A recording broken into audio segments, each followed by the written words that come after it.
वाली है, या फिर इस पावर को थोड़ा सा आइडिया है कि वहां पर कोई खिलाड़ी है, आई थिंक स्पॉट कर लिया है, स्पॉट कर लिया गया है यहाँ पर, और ये एंगल पर भी है। अगर विंडो ब्रेक होती है तो ये देखिए जोनाथन यहाँ पर ग्रेनेड कर रहे हैं क्योंकि पोजीशन रिवील्ड है। स्काउट के पास यहाँ पर 1v2 का मौका, उधर से जोनाथन नेड कर रहे हैं, इधर से स्काउट नेड करने वाले हैं। इट्स जोनाथन वर्सेस स्काउट और ग्रेनेड्स का यहाँ पर उपयोग किया जा रहा है। ओपनिंग निकलती है या नहीं, बहुत मुश्किल रहने वाला। स्पॉट यहाँ पर किया था, ग्रेनेड कर रहे हैं एक डिफरेंट विंडो पर, 1v3 का मौका रहेगा। सिनेरियो काफी मुश्किल है स्काउट के लिए, रीइंफोर्समेंट की जरूरत है। बट स्पावर को यहाँ पर अभी 1v1 फाइट में नॉक कर देंगे।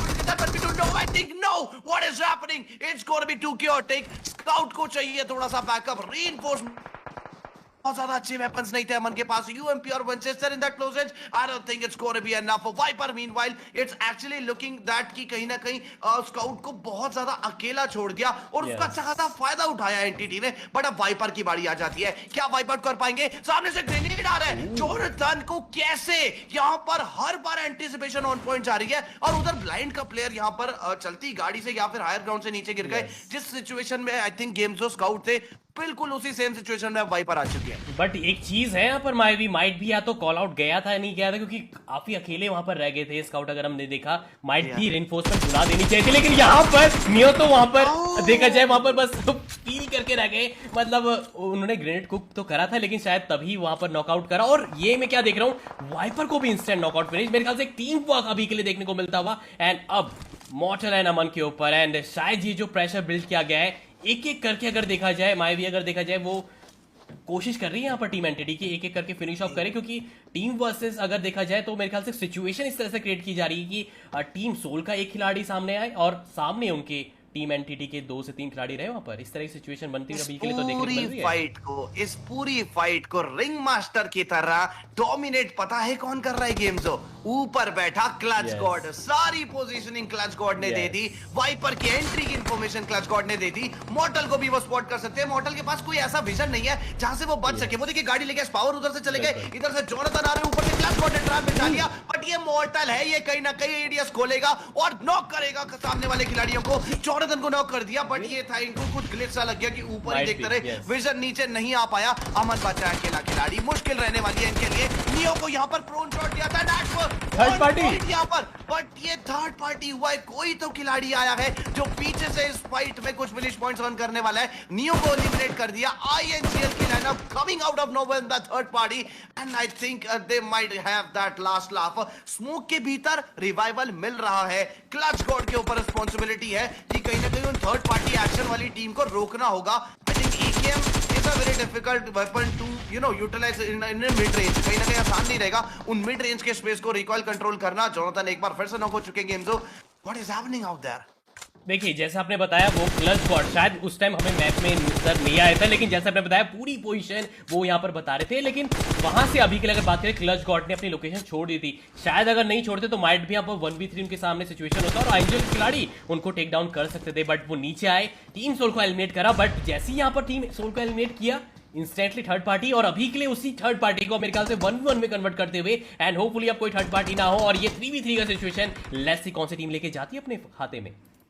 सकते हैं कि TSM अब स्टेबलाइज हो चुकी है। जोनाथन यहाँ पर एक ओपनिंग निकाल कर जाते हैं, जिनको अटैक करना था वहां से फिनिश पॉइंट से निकल गए। जो थर्ड पार्टी आई है उसे भी रोक दिया गया है। जोनाथन एक बार फिर से यहाँ पर 1v2 के लिए जोनाथन फायर के लिए वहां पर तैनात है, बट उस नेड से बचना पड़ेगा जो ऊपर से आया है। वो शायद इस पावर को फिनिश कर सकता है, बट जोनाथन भी यहाँ से ग्रेनेड्स करने वाले हैं। ऑलरेडी 1v2 पूरा कन्वर्ट हो चुका है, बट जोनाथन कम से कम उस टाइम का वेट करेंगे जब तक इस पावर को रिवाइवल मिलता है क्लच गॉड के द्वारा। ऊपर जिनको नॉक किया था उन्हें भी रिवाइवल मिल चुका है, तो हायर ग्राउंड पर इजी टू वाइप रहने वाले हैं। बट स्पॉट कर लिया, उसी जगह पर मॉली जाएगी और आई थिंक ये मॉली मिस्टिक को शायद थोड़ा सा डैमेज देगी या फिर नहीं। I think no, back to back throwables का यूज किया जा रहा है। Clutch god coming out of a different off guard angle, S power got that revival, having the number advantage. TSM is looking really good and total aggressive nature के साथ। वो देखिए एक और खिलाड़ी इजी टू वाइप या फिर mistake एक गलत एंगल से आ रही है।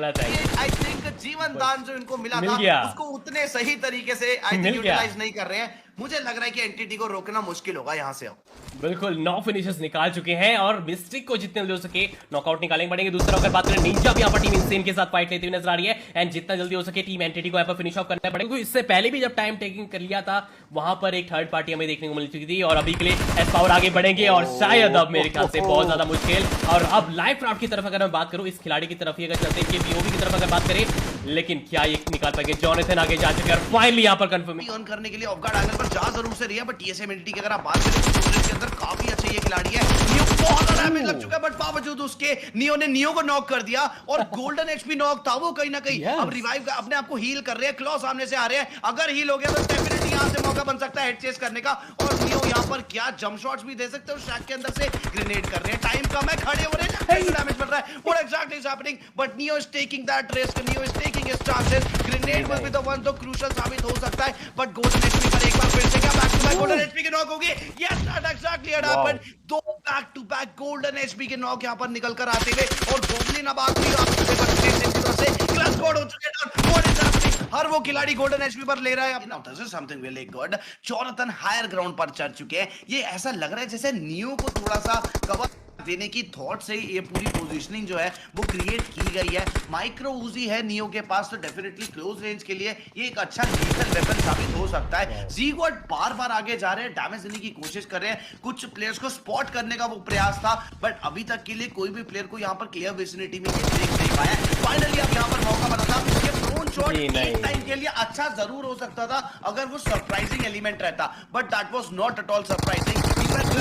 आगे जाएंगे जरूर, बट वहां पर एक की जगह दो प्लेयर्स के साथ फाइट करनी थी। नियो ने अपनी ओपनिंग निकाल दी है, फाइट यहां पर अब जो रहेगी वो 1v3 की रहेगी। क्लचकोड को पूरे तरीके से फिनिश ऑफ कर दिया जाएगा। Neo having a better TPP angle, will shifting to his M416, will he be able to get that 1v2 done? I think yes, मौका नियो के पास था बट वो हो चुके हैं down. Jonathan is the last man standing, decider 1v1 की fight रहेगी, जॉनथन वर्सेस स्मोकी। अच्छे वेपन है यहां पर जॉनथन के पास।